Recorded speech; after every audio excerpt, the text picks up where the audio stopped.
Captain Ben Howard looked out at the stars through the large round window of the alien ship. He never thought he would be here, floating in space, talking to beings from another world. Yet here he was, aboard the Horizon Seeker, a ship belonging to aliens called the Miriani. Ben felt small next to the Miriani. They were tall, with skin that changed colors like oil on water. Their eyes were large and dark, set in narrow faces with no noses, just slits where they breathed. They moved with a grace that made humans look clumsy. "Captain Howard, we are ready for today's cultural exchange," said Zeltar, the lead alien, diplomat. His voice came through a small device on his chest that turned his clicks and whistles into English. "Of course," Ben said, straightening his blue uniform. He wasn't supposed to be the main speaker for Earth. He was just a ship captain, who happened to be in the right place when the aliens showed up. But the real diplomats were still weeks away, traveling from Earth, and someone had to talk to the aliens. Dr. Lisa Jones stood beside him, her tablet computer ready. She was smart, with short brown hair and quick eyes that missed nothing. As Earth's only xenobiologist present, her job was to learn about alien life. "The Miriani would like to know more about Earth's animals," Lisa whispered to Ben. "Especially the hunters. Their world doesn't have many predators like ours." Ben nodded and walked to the center of the room. 5 Miriani sat in a half circle, their skin shifting between blue and green as they waited. Small floating cameras recorded everything for both their worlds. "Today I thought I would tell you about some of Earth's most interesting hunters," Ben began.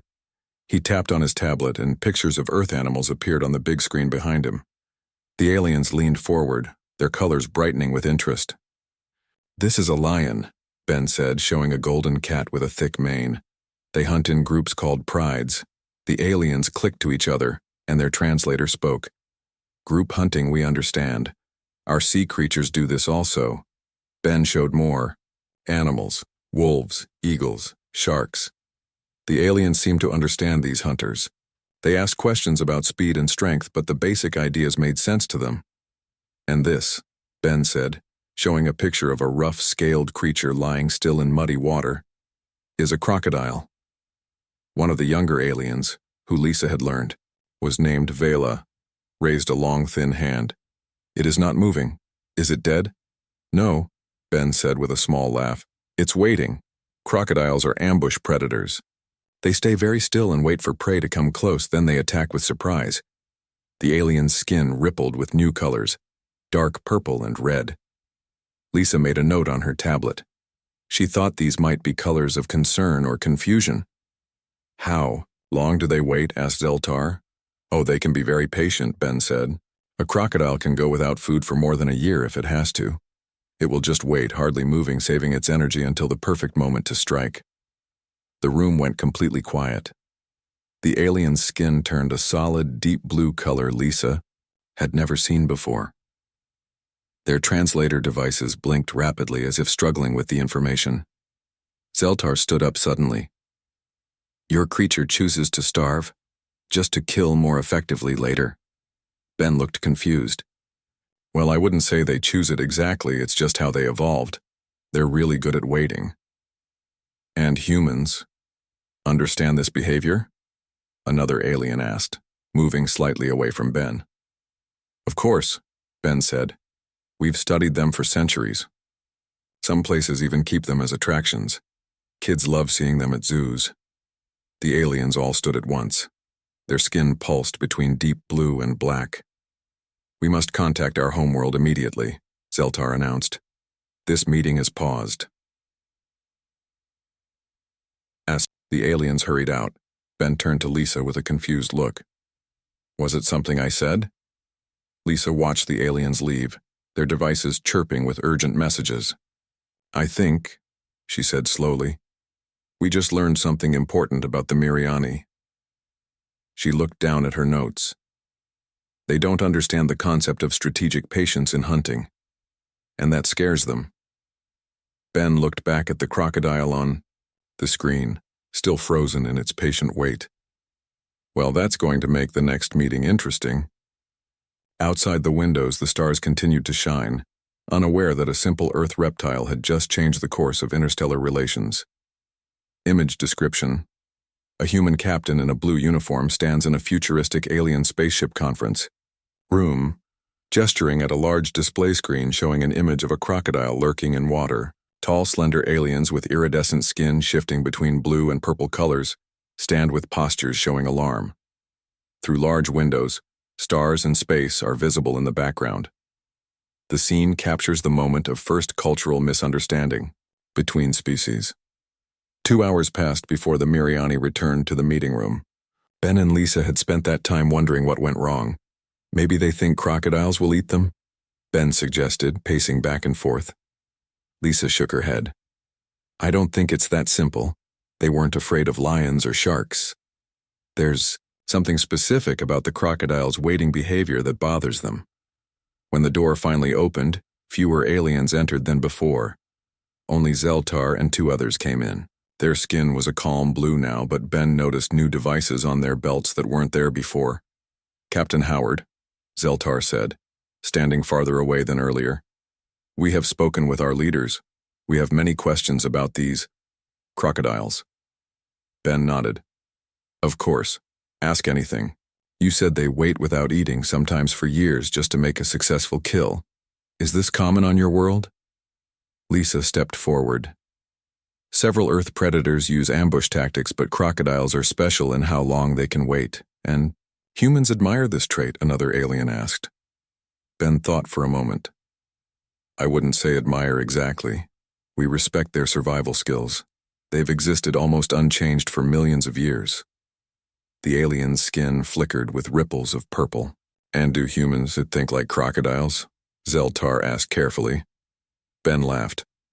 Well, we're not reptiles, if that's what you mean. Lisa noticed the aliens didn't seem to find this funny. She touched Ben's arm to signal caution.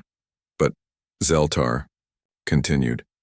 Humans understand this way of thinking, the waiting for strategic advantage, the delay of satisfaction for a better kill.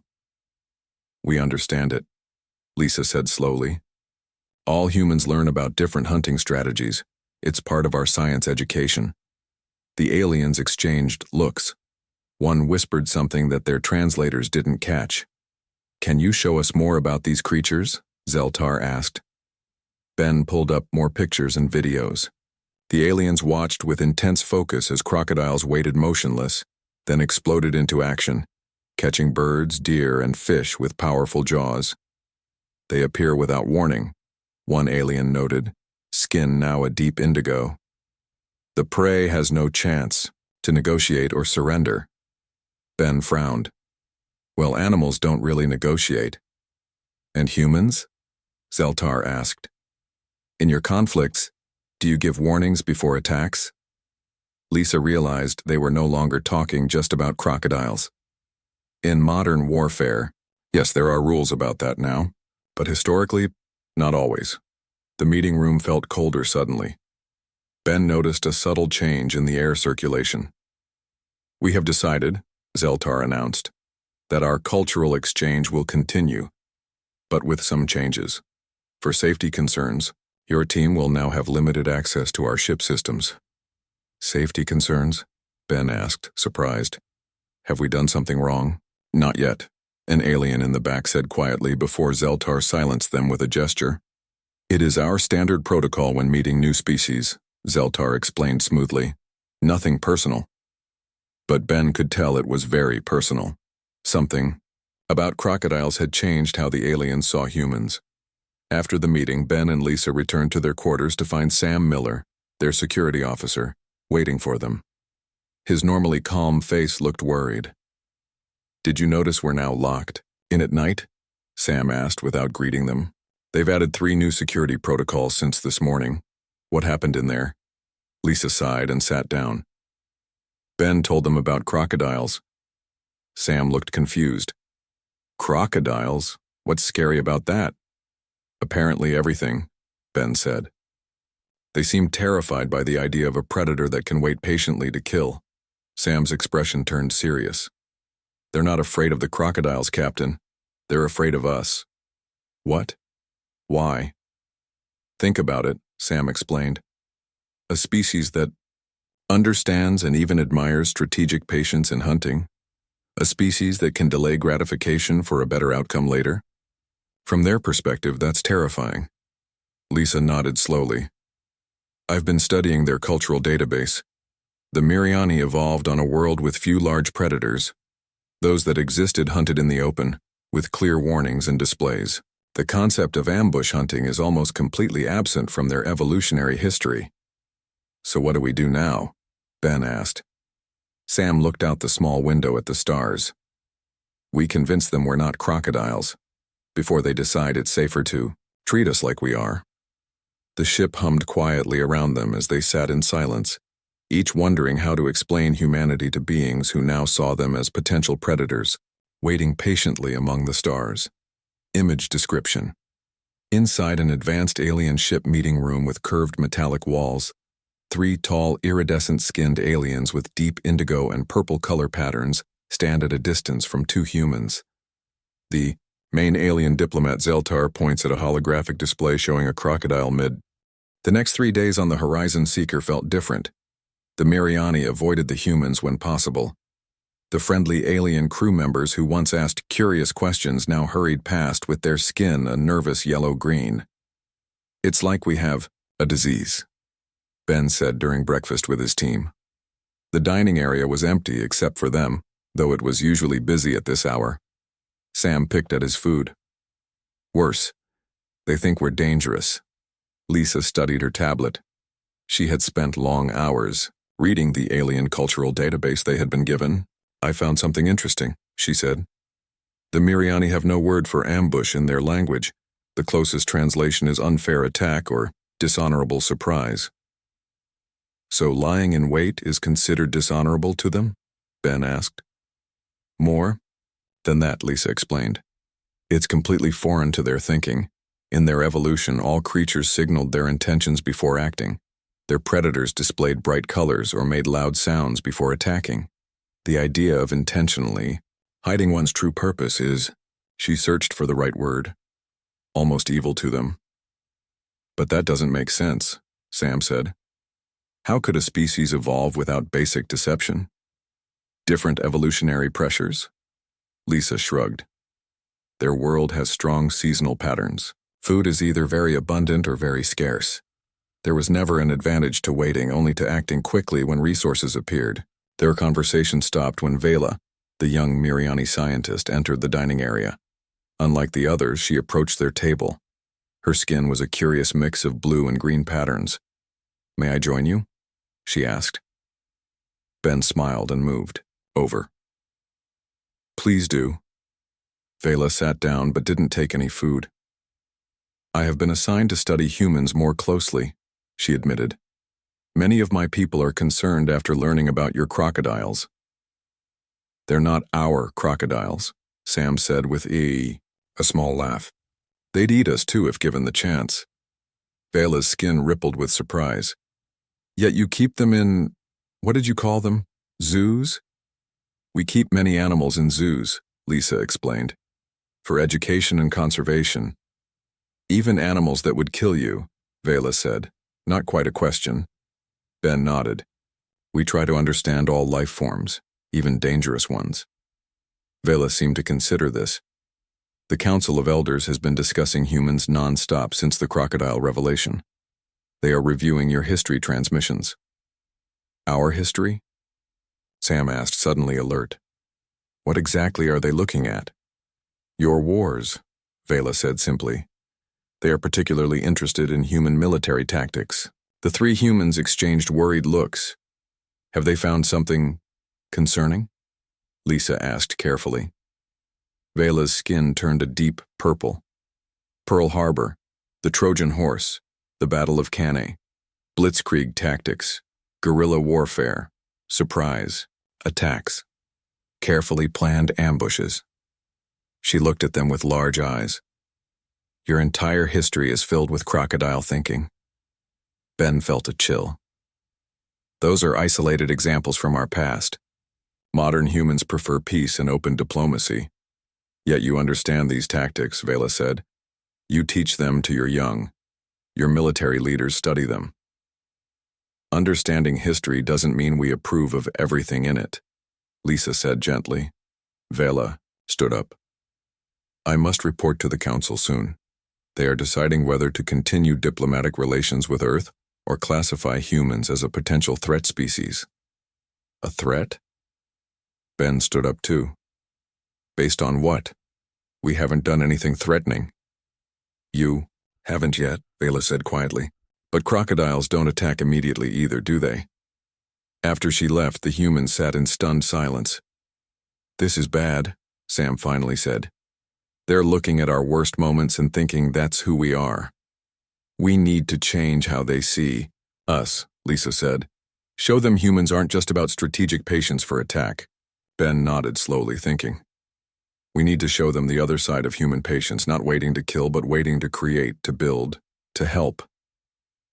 How do we do that? Sam asked. Ben looked out the window at the stars. We show them what crocodiles can't do, use patience for creation instead of destruction. And we better do it fast, Lisa added, before their patience with us runs out. Image description.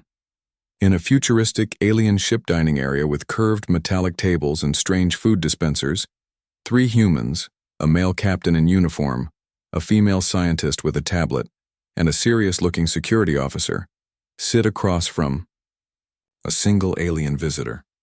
The alien Vela has iridescent skin showing patterns of deep purple and blue indicating concern. Holographic displays float above the table showing Earth historical battle scenes, Pearl Harbor, the Trojan Horse, and military ambushes. The humans look worried as the alien points to these images. The dining area is notably empty except for this tense meeting with abandoned food stations in the background, suggesting other aliens are avoiding the humans. That night, Ben couldn't sleep. He kept thinking about crocodiles and how a simple Earth animal had caused such a big problem. A soft beep from his computer woke him from his thoughts. It was a message from Earth. Ben sat up and opened it. The message was from President Kathy Martinez herself. Captain Howard, she said on the screen, her face serious. We've received the reports about your situation. The Galactic Council has contacted us directly.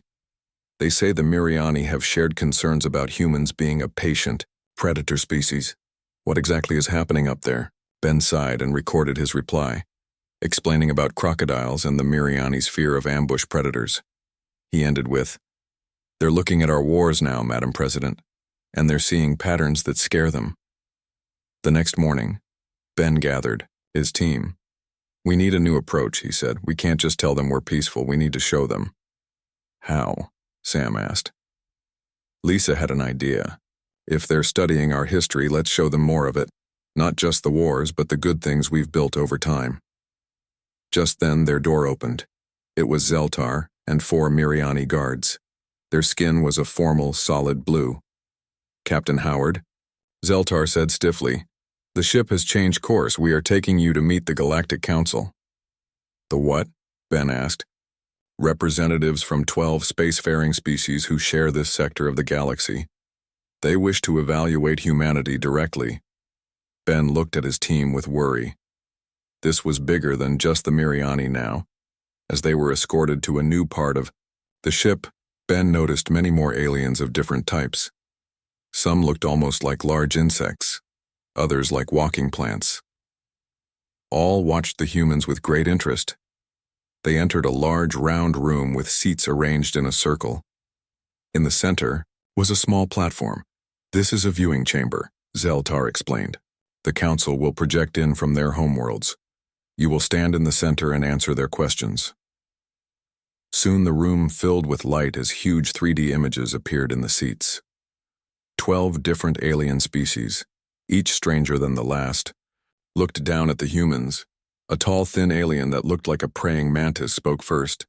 Its translator made its voice sound deep and rumbling. Humans, it said, we are the Galactic Council.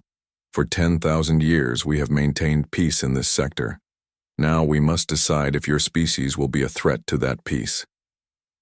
Ben stepped forward. We come in peace. We only wish to learn and share knowledge. Another alien, this one looking like a blob of blue jelly, rippled as it spoke. The Miriani have shared their concerns. They say you understand and admire the crocodile, a creature that uses strategic patience for killing. We also understand and admire the bee, which works together to build, Lisa said quickly. And the dolphin, which uses its intelligence to play and explore. Yet your history is filled with ambushes and surprise attacks, said another council member, shape-shifting between different forms. Like your crocodile, you wait for the perfect moment to strike. Sam stepped forward. With respect, you're only seeing part of our history. Humans have also used patience to create amazing things. The mantis-like alien leaned forward. Explain. Ben thought quickly. Humans spent decades studying diseases just to create cures. We spent generations building cathedrals that took over 100 years to finish. We sent spacecraft on journeys that took years to reach their targets. Patient creation, not just patient destruction, Lisa added. The council members talked among themselves in strange sounds and movements. Finally, the mantis-like alien spoke again. We will test humanity's true nature, it announced. We offer Earth membership in the Galactic Council, but with conditions. For 50 years, Earth will receive minimal technology exchange. We will watch how you react to this delay. Ben understood immediately. You're testing if we're like the crocodile, if we can wait patiently without striking out. Yes, said the blue jelly alien. If humans truly value patient creation as you claim, this waiting period should be no problem. If you are patient predators, well, predators often reveal themselves when denied what they want immediately. The council images disappeared, leaving the humans alone with Zeltar. What happens now? Ben asked. Now, Zeltar said, your world must decide if it can wait. Like the crocodile. Image description. Inside a grand circular alien council chamber, with a domed ceiling displaying stars, 3 humans stand on a central illuminated platform. Around them, 12 holographic aliens of vastly different species sit in a circle, including a mantis-like being, a blue jellyfish creature, and various other exotic forms. Captain Ben stands with his arms spread in a gesture of explanation, while Lisa points to a holography. Back on Earth, the news of the Galactic Council's offer caused heated debate. President Martinez called an emergency meeting with world leaders and top scientists to discuss the 50-year waiting period. They're treating us like we're dangerous animals, said General Frank White, pounding his fist on the table. We should demand equal treatment now. That reaction is exactly what they expect from predators, said Dr. Alan Harper, head of xenosociology at Harvard. If we get angry and demand more, we prove their point about humans. The president looked tired. Captain Howard's team is stuck on that alien ship while we decide. What do you think they want us to do? On the Horizon Seeker, Ben and his team were being held in comfortable but secure quarters. They could access some parts of the ship, but were watched constantly. Earth won't accept the 50-year deal, Sam said as they sat in their room. It's insulting. It's a test, Lisa reminded him. If we react with anger, we fail. Ben was quiet, thinking about crocodiles again. The irony is that we're actually in the crocodile position now. We have to be patient. A soft knock interrupted them. The door opened to reveal Vela. Her skin was a concerned purple-blue. May I speak with you? She asked. Unofficially? Ben nodded and she slipped inside, checking to make sure no one saw her. The council is divided about humans, she said in a low voice. Some think you should be quarantined in your solar system until you prove yourselves safe. Others are curious about your potential as allies. And the Miriani? Lisa asked. My people fear you most of all, Vela admitted. We have studied more of your history. Your human named Napoleon who waited years for the right moment to take power. Your Cold War where you waited decades without attacking directly. Your corporations that wait years for competitors to fail before buying them. Sam sighed. You're still only seeing the negative examples. Vela's skin rippled. That is why I am here. I want to see the other examples you mentioned. Patient creation, not just patient destruction. Ben saw an opportunity. Can you help us access Earth's information networks through your ship? We can show you what you're missing. Vela hesitated, then nodded. For short periods only. If the council discovers this, we will all face consequences. For the next few days, Ben and his team worked with Vela in secret. They showed her the building of the Great Wall of China across generations. They showed her medical researchers who spent lifetimes seeking cures. They showed her the Mars colony project that took 30 years of planning before the first humans set foot on the red planet. Your patience can create beautiful things, Vela admitted, her skin turning a soft pink-orange that Lisa hadn't seen before. But how do we know which side of humanity will dominate? The crocodile side or this creative side? They're both part of us, Ben said honestly. We have the capacity for both. That is what scares my people, Vela said. Meanwhile, on Earth the debate continued. Some nations wanted to reject the Council's offer completely. Others saw it as a reasonable precaution from species who had never encountered humans before. President Martinez finally called Captain Howard directly. The connection was poor, breaking up across the vast distance of space. Captain, we need your assessment, she said. You've been with these aliens for weeks now. Do you think they're acting in good faith with this offer? Ben considered the question carefully. I think they're genuinely afraid, Madam President. Not of what we've done, but of what they think we might do. And the 50-year waiting period? It's not just a delay, Ben realized as he spoke. It's a chance to show them who we really are, not through words, but through actions over time. The President nodded. I'll take your recommendation to the United Nations tomorrow, but Captain? Yes, Madam President? Next time, maybe don't lead with the crocodiles. After the call ended, Ben rejoined his team. Earth is going to make a decision soon, but I think we need a backup plan. What kind of plan? Sam asked. The kind that shows we understand patience better than they think, Ben said with a smile. Image. Description. A split-screen image showing two scenes. On the left, inside a high-tech Earth war room with a circular table, President Martinez, a woman in a formal suit, stands at the head of the table, while military leaders and scientists argue passionately around digital displays showing the Council's offer. On the right, aboard the alien ship in a dimly lit private chamber, Captain Ben, Lisa, and Sam huddle with the alien Vela around a glowing holographic display showing Earth's achievements, the Great Wall of China, medical researchers, in labs, and a Mars colony.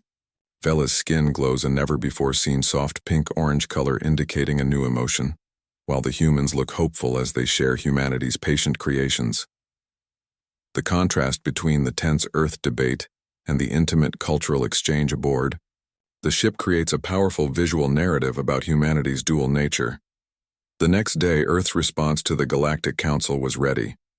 But before it could be sent, Ben put his plan into action. I request a meeting with all Council representatives, he told Zeltar. We want to show something important about humans. Zeltar's skin shifted to a skeptical yellow.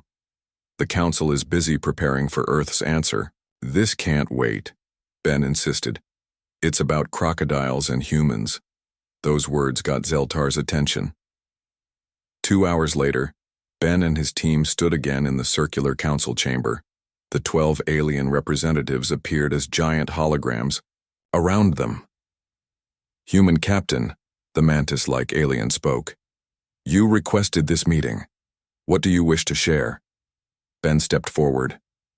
When I first mentioned crocodiles, I made a mistake. I showed only one side of human understanding. Lisa moved beside him with a small device Vela had secretly provided. It projected images above them. These are also examples of human patience, Ben continued. This cathedral took 182 years to build. The image showed a massive stone building with tall towers. The humans who started it never lived to see it finished, Lisa explained. Their grandchildren completed it. Ben nodded. This is the Great Wall in China. It took generations. And this is a coral reef restoration project that will take 50 years to complete. Sam stepped forward. Humans can wait for destruction, yes, but we can also wait for creation. That's the difference between us and crocodiles. The blue jelly alien rippled. Words are easy. Actions reveal truth. That's why we're not here just to talk, Ben said. We're here to make a counter-proposal. The council members shifted with interest. Instead of waiting 50 years for minimal technology exchange, Ben said, we propose a cultural exchange program starting immediately. Each year, both sides share one significant cultural achievement. No weapons, no military technology, just art, music, literature, philosophy, and sustainable science. And Earth will accept these terms? Asked a plant-like alien with glowing leaves.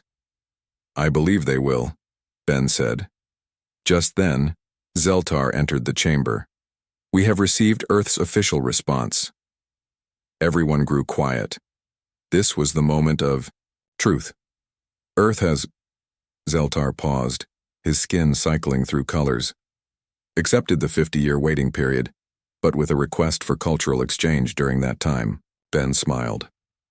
Earth had reached the same conclusion he had. The council members conferred among themselves, their strange sounds filling the chamber. Finally, the mantis-like alien spoke. This response suggests patience, but is it the patience of a predator waiting to strike, or the patience of a builder waiting to create? There's only one way to find out, Ben said. Give us the chance to show you over time. The alien that kept shifting forms stabilized into a tall, elegant shape. We have decided to modify our original terms. 25 years of probation, with annual cultural exchanges as proposed. Relief washed over Ben's face. It wasn't perfect, but it was better. As the council meeting ended, Vela approached the humans, her skin a bright orange gold that Lisa had never seen before. You have created something new today, Vela said. No species has ever negotiated council terms before. We're good at finding middle ground, Lisa said with a smile. Your Earth has agreed to wait 25 years, Vela observed. This shows patience. It's what we do, Ben said. When something matters, humans can wait. Sam laughed softly. Though we'd still rather not wait 50 years. Vela's skin rippled with what they now recognized as amusement. Perhaps there is something you can teach the Miriani after all. That evening, the humans were allowed more freedom on the ship. Other aliens began to approach them with curious questions. The fear was still there, but mixed with something new. Respect. Ben recorded a message to send to Earth. The Council has accepted our counter-proposal. 25 years of probation with cultural exchange. It's a start.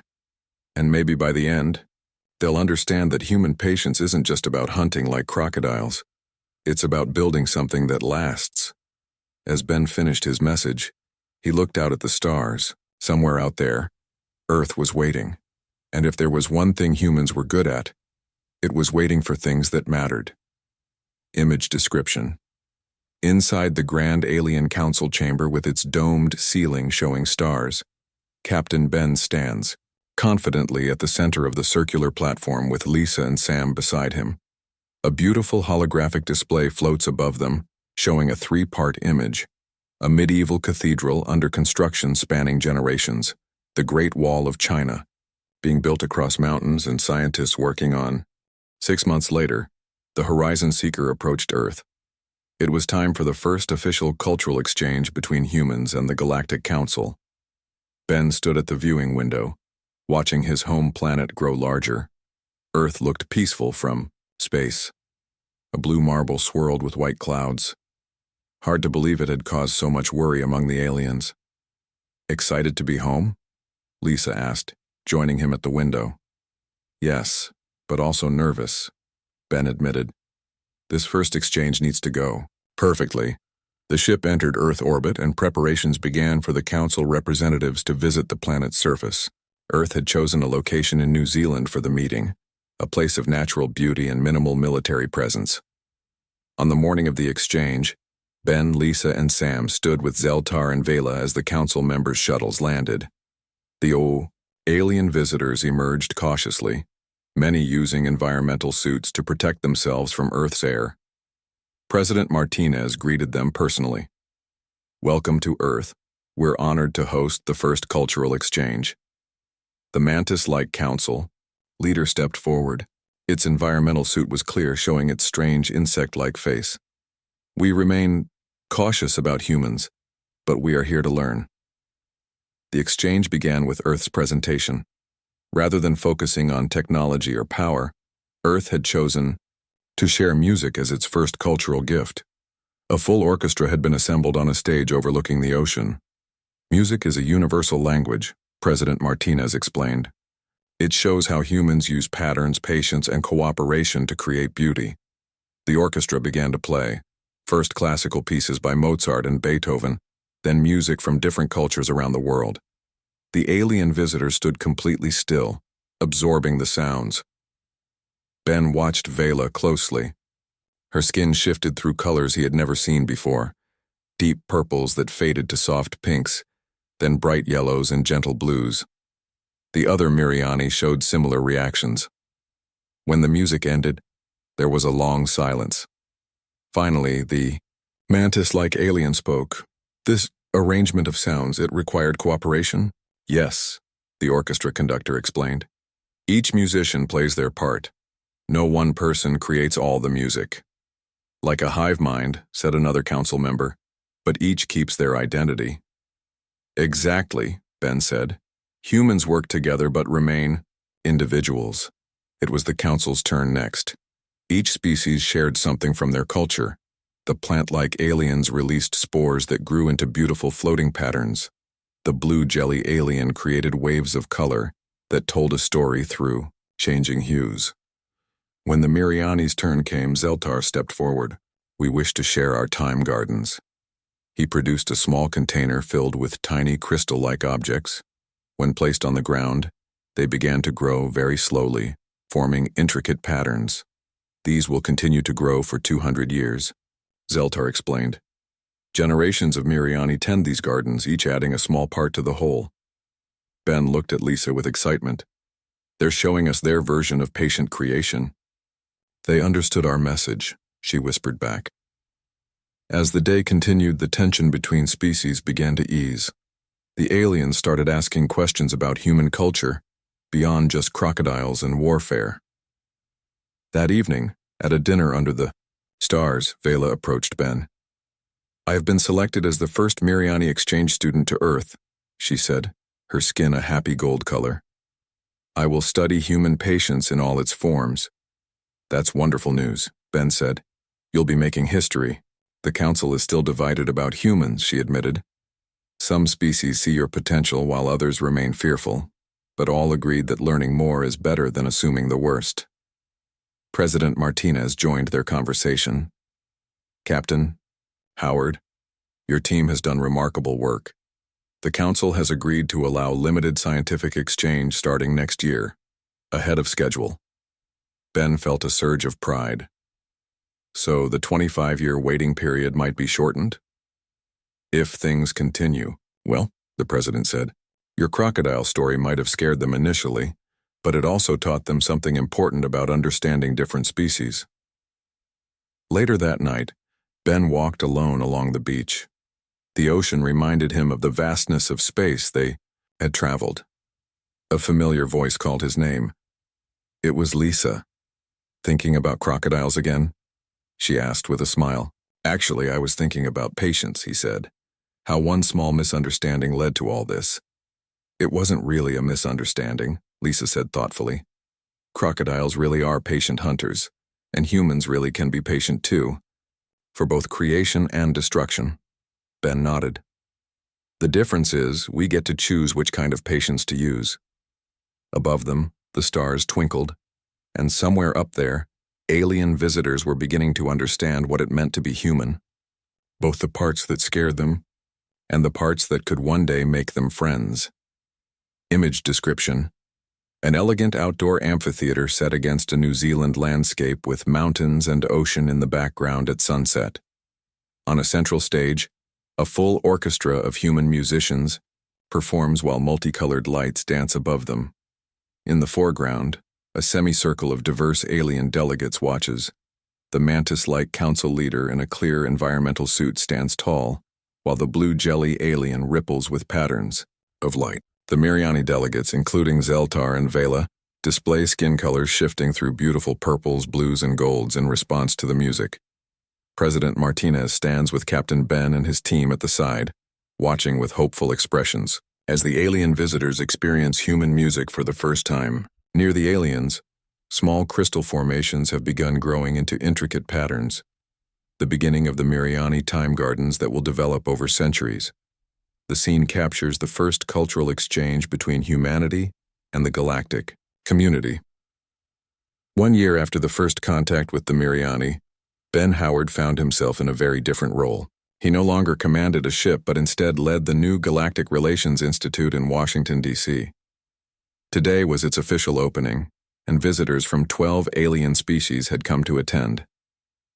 Ben adjusted his formal suit as he prepared to give the opening speech. Through the window, he could see the special garden where the Miriani time crystals were growing slowly. They had become a symbol of the changing relationship between Earth and the galactic community. "Nervous?" asked Lisa, who now served as the Institute's head of xenobiology. "A little," Ben admitted. "I never planned to be a diplomat." "Neither did the crocodiles," Lisa said with a smile. The main hall of the Institute was filled with both humans and aliens.